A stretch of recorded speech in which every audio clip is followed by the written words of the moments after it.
Welcome to the talk on death and rebirth. It's a hot topic these days, I guess, death and dying. And we'll start with Leonard Cohen's little statement, which is there's a crack in everything. That's how the light gets in. So fundamentally, that's what Bardo means. Bardo means crack or gap, and space, emptiness, openness, possibility. Without the gaps, nothing could exist. It's the space that lets the notes ring out in. It's the space between the words. It's the space between the thoughts. It's the space between the feelings. In other words, it allows everything to happen that needs to happen. In that sense, it's pure potential.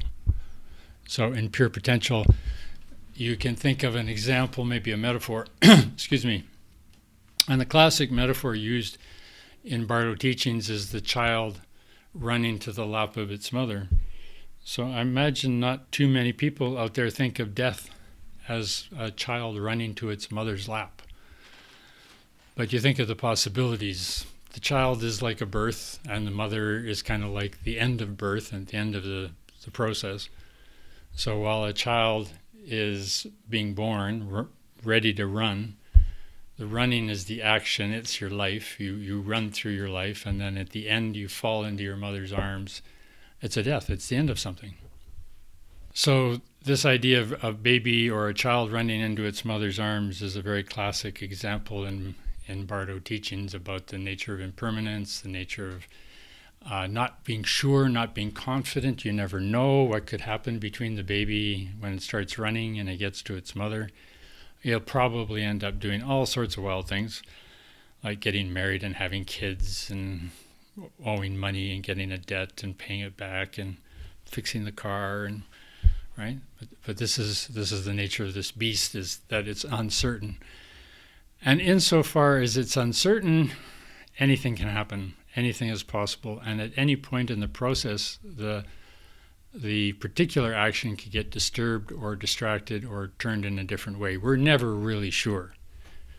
We like to think we're sure, but we're never really sure. And because of that, everything's impermanent.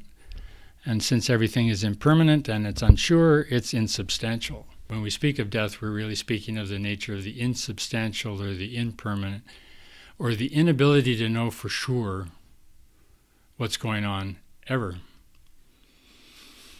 So that's kind of perhaps a little bit at the big picture way of looking at things, but in the small picture, it's every moment. Every moment is a death. And as Westerners and as modern people, we don't think too much about the end of every moment being a death and the birth of every moment being a new one. Most of us, anyway, are more concerned with what's going to happen in the next moment than we are in what we just finished, what just was ended. So, for instance, when you get born, they don't tell you, well, you're going to grow up, you're going to get married, you're going to get a job, and you're going to have a good life. They don't tell you you're going to die. Right? They just skip that part. We'll just talk about continuous living forever. But anyway, because of this uncertainty, the ego knows better. The ego likes to pretend it's certain. The ego likes to think, well, I'm me. I was me yesterday. I'll be me tomorrow. I'm me for the duration. But all that we're really defining when we say me is the degree with which we hold fixed patterns and fixed behaviors and fixed opinions and fixed values. And death just puts a kibosh in that whole thing. Death just says, no, there's nothing fixed going on here. There's nothing that stays the same. There's nothing that remains permanent from moment to moment. So as an ego, I try to act with certainty. But I know basically I don't have any. And that lack of real certainty makes us feel confused. We feel confused because there is no certainty in anything we're doing to give ourselves definition, boundaries, identity, all of it. And so when it comes to actually meeting death and looking at the gap in the Bardo, the ego is justifiably terrified because the ego isn't going to make that transition. The ego does not make the transition from birth to death to rebirth. The ego disappears in the center. It dissolves. It goes back to its constituent parts. However, consciousness does. And there are meditators who have made the journey from death to rebirth and map the journey for us, that we can say that we know consciousness continues.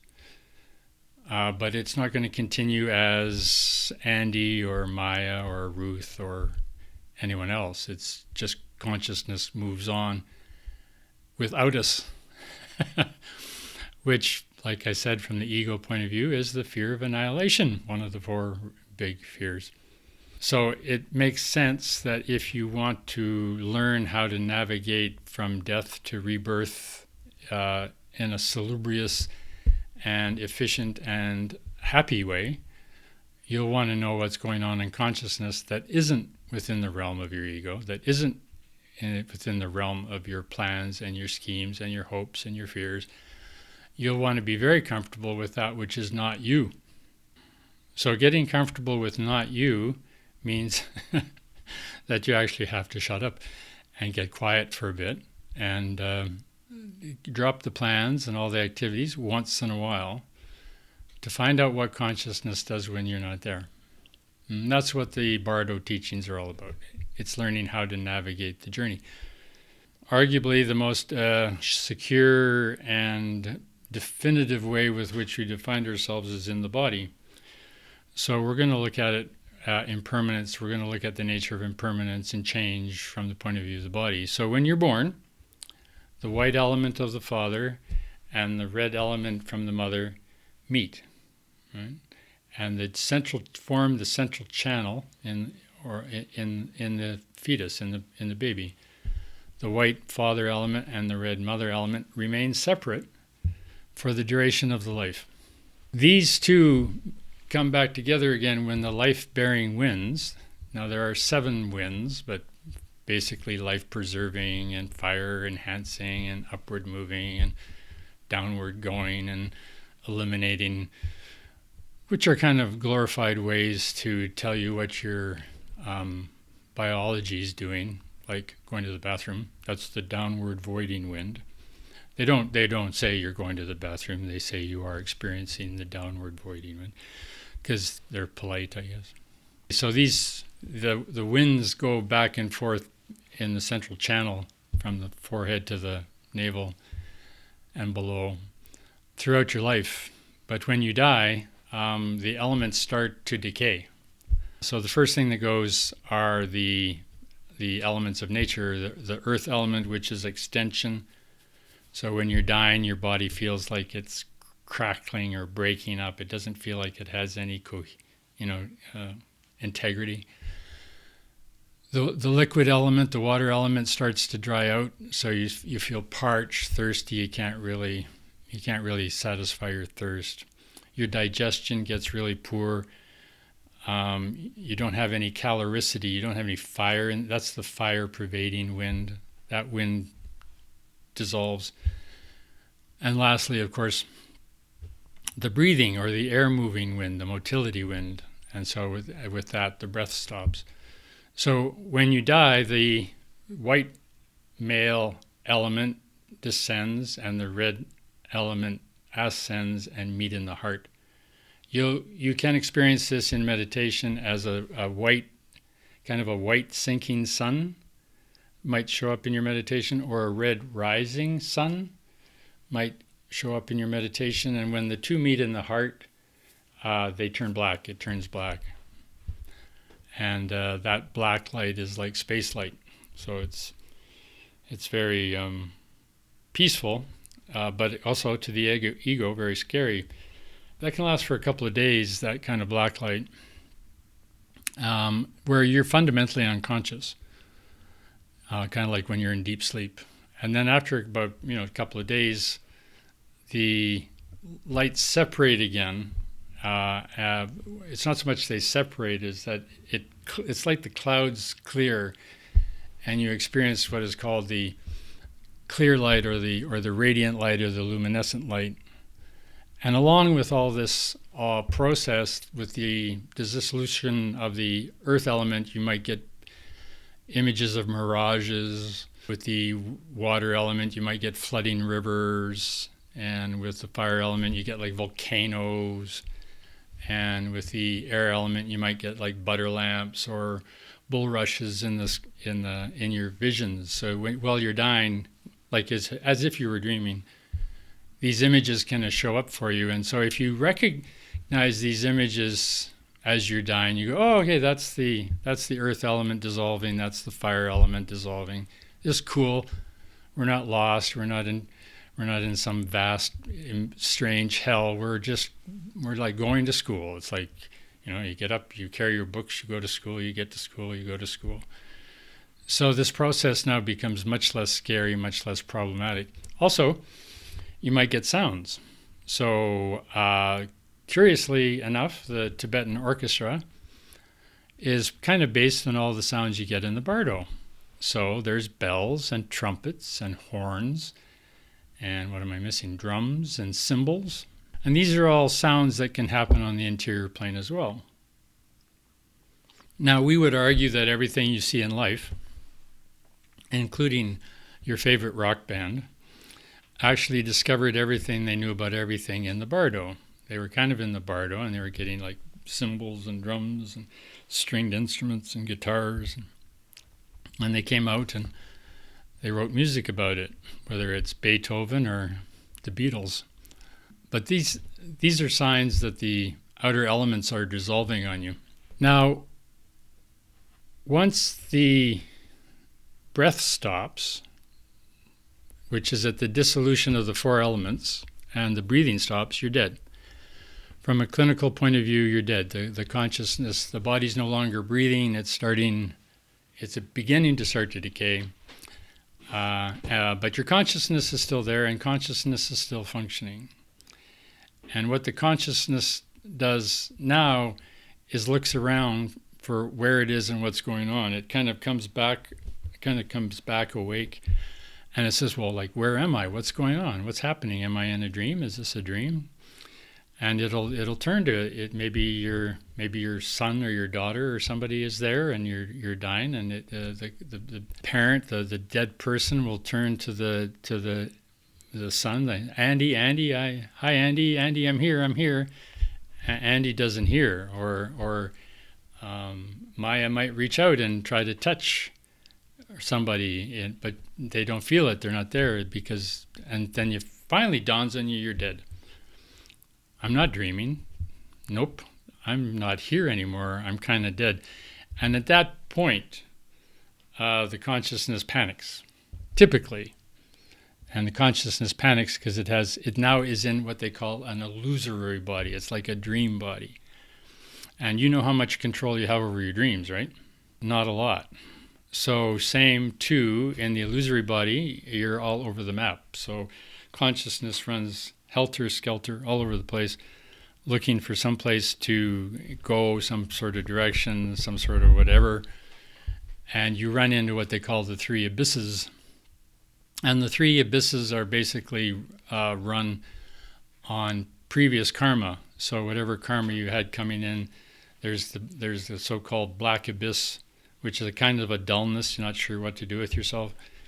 And there's kind of a deep abyss of fear that manifests as aggression.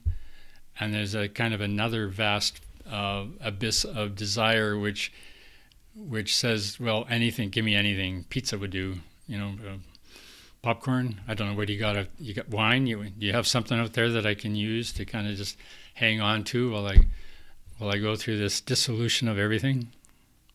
With the sounds, you might get the sounds of avalanches and strings and etc. Okay, so that's kind of it in a nutshell. At that point, you're dead, and at that point, consciousness has gone through. It goes into the four lights: the white, the red, the black, and then the clear light, which we've already talked about. You wander around for a while, and then as you come out of this sleep or unconsciousness, consciousness starts looking around for ways to occupy itself. There's no longer a Janae there. There's no longer a Sarah there. It's just consciousness doing its thing. And in the same way, there's not really a you in dream. Now, at this point, then, the karmic latencies kick in, and they drive you to look for rebirth. And this process that I've just described, you go through on the way out, but you also go through on the way to waking up in the Bardo, what we call the Bardo body. And then in those 7 days, if you don't find a rebirth, you go back through those steps, those 4 and 7 steps, the 4 dissolution of the elements and the 4 lights, 8 steps. And you do it again. So you go in and out and in and out. And you'll do it up to 7 times. But now that you're approaching rebirth, you're in this Bardo called the Bardo of the Dharmata. And it has certain elements, if you have the wherewithal to appreciate it. If you don't have the practice or the focus of consciousness to carry yourself through the Bardo, you'll be driven to rebirth, and so that'll be quite quick. So your habitual karma will pick you up somewhere in there, and then you'll swoon, or you'll be like a moth to the flame, and you'll just go into this kind of flame, something. And you'll basically see a woman and a man copulating. I don't know what they're doing with test tubes, babies. Maybe you see droppers. I don't know, New World. Or uteral fertilization. I don't know, maybe get impregnated by a needle. It's a strange relationship. It's going to make for very strange human relationships going forward, by the way. Going to be techno sex, which maybe we're already there. Anyway, what happens is that you get close to the womb and it gets busy. It's like Heathrow or Toronto or O'Hare. There are like consciousnesses hovering all over the place. It's like a zoo, right? And you're one of those flies trying to get to that meat, because that's literally what you're doing. You're trying to get your consciousness embedded in form. You're kind of like a fly trying to get some meat to land on. Whether you land on the mother or the father meat determines historically your gender. So if you're attracted to the father, you get born as a woman. If you're attracted to the mother, you get born as a male. There is variation in this, but pretty much most people are born with either the genitalia of one parent or the other. It kind of gives a little note on the incest theme that I'm more attracted to men, so typically I'll be born female, and if I'm more attracted to women, I'll typically be born male. But by the way, this doesn't say anything about gender preference in terms of sexual behavior later, because there's all sorts of hormones and chemicals and stuff that happens at birth that affect where you tend to lean on the rainbow spectrum. All right, well, if you don't do that, if you can stay in the clear light, if you can stay in the consciousness that understands what's going on and not be fooled by the movie. Can you go to a movie and not be fooled by the fact you're watching a movie? Do you go to a movie and forget you're watching a movie? If you can go to this movie called Death and remember through the whole way through it that you're watching a movie, and this is really bad casting by central casting called Mom and Dad. But if you can keep your cool through that, you're going to go through basically 6 steps, 7 steps in the Dharmata. There's going to be a complete dissolving into space. And if you can enjoy that, it's called the complete enjoyment body. And then after that, space will dissolve into luminosity. And this is called the great bliss, sometimes called the father-mother joy. And this is because now you see the beauty of manifestation, the beauty of creation. And then that dissolves into luminosity, dissolves into union. And from a practitioner's point of view, especially if you do Tantra, this is where it gets really interesting. Because as luminosity dissolves into union, all the deities appear. You get the 100 major deities of the mandala. Now remember, deities means archetypes. So they may not come out Tibetan. They may come out as shamanistic or North American Indian or Martian, or if you've seen a lot of science fiction movies, they may look like aliens or something. Who knows what they're going to look like. But if you understand their characteristics, then you'll understand that there's going to be about 42 peaceful deities that are kind of nice, pat you on the head, tell you everything's fine. And there's going to be about 50 wrathful deities who kind of say, what the frick are you doing? Get your shit in gear and get that butt on the plane. Or something like that. And you can have 8 that are semi-wrathful, that are kind of in between. Sometimes they're in a good, like your parents, sometimes they're in a good mood, sometimes they're not in a good mood. Sometimes they think you're great, sometimes they think you're an idiot. But what we're talking about here is not so much your behavior pattern as fits in society. What we're talking about here is your karmic propensities of clinging, attachment, and aversion, or their opposites, which is generosity, loving kindness, and wisdom. So, once the deities do their whole thing, and I remember one particular acid trip on the West Coast when it was I'll tell you, it was an orgy in my mind. In the clouds and the skies, fornication of deities and couples and wrathful deities and peaceful deities. It was like a Cecil B. DeMille, if anybody is old enough to remember who Cecil B. DeMille was. Okay. Anyway, that's luminosity dissolving into union. And then union dissolves into wisdom. This is where it gets really important, because here's the place where you understand the only thing to do in life ever, for whatever reason, under any circumstances, under any conditions ever, is to be compassionate. Because it is the nature of the compassion that carries the consciousness through the karma into the rebirth, assures the quality of the rebirth, that you can be able to pursue Dharma or have enough resources that you can study and so on. And that's the complete compassion aspect. And then wisdom dissolves into spontaneous presence, which basically is why there's Dzogchen and Mahamudra and Zen. And spontaneous presence dissolves into what they call spontaneous presence dissolving into primordial purity, which you can be living in today, in this moment, even if everything in your world's going wrong, even if you're dying, even if your whole world is upended, you can be dwelling currently in spontaneous presence, dissolving into purity, which is sometimes called non-cessation, right? In other words, that state doesn't have to cease. All the other states, conditioned, have to cease. They're impermanent. But this state isn't born, so it doesn't dissolve. So it just sits there like a hen on an egg, sort of, I guess.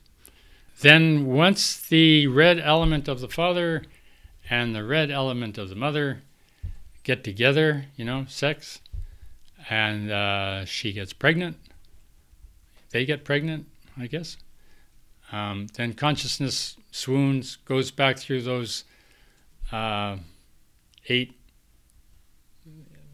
steps, the 4 of the lights and the 4 of the aggregates, 4 of the elements.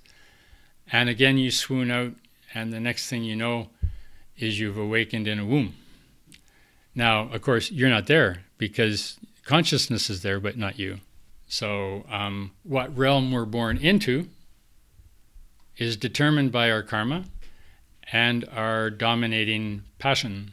So, for instance, if you're an angry kind of person, you're going to probably have a lot of hell realm type experiences. And if you're a greed-dominated person, you're going to probably have a lot of hungry ghosts hovering around and have somewhat challenged discrimination.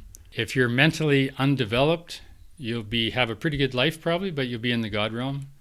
But you'll suffer from a lot of pride, so it'll be hard in that realm to get moving. If you're kind of dull and spent your time watching too many Netflix movies, you'll be probably born in the animal realm, lazy. And then if you're impatient and need to dominate, that need to dominate, and you're impatient, it's got to be my way and all that stuff, then you're probably going to be reborn in the jealous God realm. And then if you're not sure what's going on, you have no idea what's up, you're totally confused by the whole thing, and you want to get kind of comfortable, but at the same time, you're not sure you can, then you get to be born in the human realm, and you get to do this all over again, probably making very similar decisions, making very similar choices, unless spontaneous presence dissolving into complete purity moment to moment. And this is how you do it. So ordinary beings identify with the passions, right? Ordinary beings identify with their attachments and their clingings. And awakening beings identify with the clear light. Awakening beings identify with the spacious emptiness, the nature of the phantasmagoria appearance of the world through the label of the deities, if you wish. And so they are doing transformation yoga all day, every day, whether they're at the office or on the playing field or in a relationship. They have no illusion that there's a them there doing it. It's the play of the deities.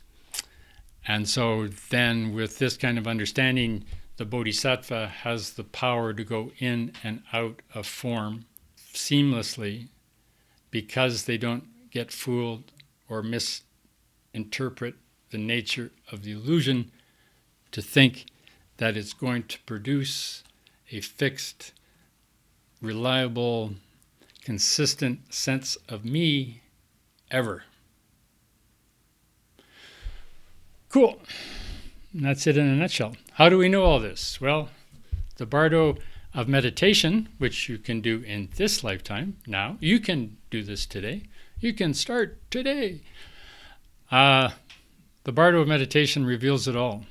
And through training and practice, we can come to recognize the mind essence without fainting. That's big.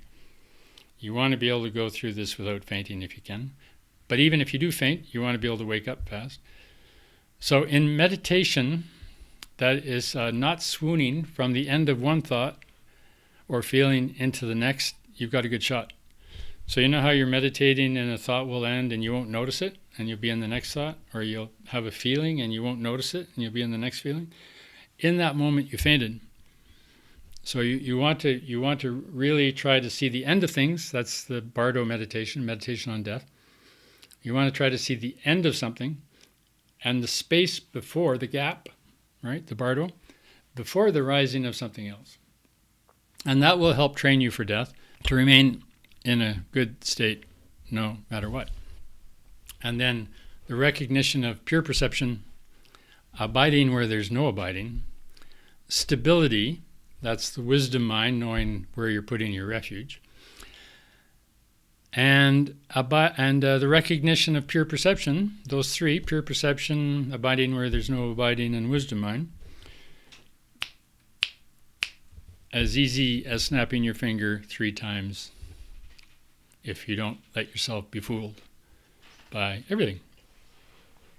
The question I'd like you to entertain is, can you find ways to help each other to really focus on maintaining that present mindfulness in the middle of all the amazing and wonderful things you all do, and not get lost in the temporary entrapments or attractions of impermanence in order to solidify yourself, but to allow yourself the flexibility to disappear within the context of the power of consciousness to hold you together, which it can do very nicely. Nature didn't build minds, mind built nature. So it was mind that built the human consciousness, not nature. And therefore, consciousness has the power to keep you together if you work with it.